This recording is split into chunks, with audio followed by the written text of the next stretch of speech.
So ఈ చార్ధామ్ యాత్ర మనం అనుకున్నట్టే చాలా కష్టంతో కూడుకున్న యాత్ర అండి.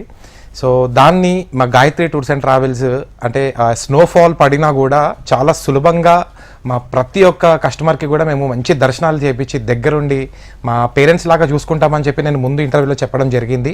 సో ఇప్పుడు అది మేము మాట నిలబెట్టుకున్నామని చెప్పి చాలా గౌరవంగా చెప్పుకుంటున్నాము. అండ్ వాళ్ళు మాట్లాడిన వాళ్ళు ఇచ్చిన టెస్టిమోనియల్స్కి అంటే తినకుండానే కడుపు నిండిపోయినంత ఆనందంగా ఉందండి మాకు. సో ఈ చార్ధామ్ యాత్ర మనకి ఈ ఏప్రిల్ నుంచి మొదలైంది.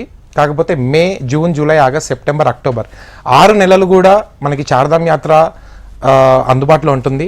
అందరూ వెళ్ళొచ్చు. కాకపోతే 6 నెలలు భక్తులతో పూజించబడి రిమైనింగ్ 6 నెలలు దేవతలతో పూజించబడే ఏకైక ప్రదేశం, ఏకైక ధామ్ ఈ చార్ధామ్ అన్నమాట.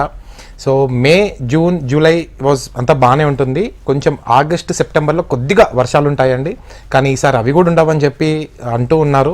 సో ఈ 6 months కూడా హ్యాపీగా దర్శనాలకు వెళ్ళొచ్చండి. కాకపోతే మీరు సెలెక్ట్ చేసుకున్న టూర్ ఆపరేటర్ ఉంటారు చూసారా, మీ సెలెక్ట్ చేసుకున్న టూర్ ఆపరేటర్ వల్లే మీ యాత్ర కష్టమో, సుఖమో, నష్టమో అని ఉంటుంది మేడం.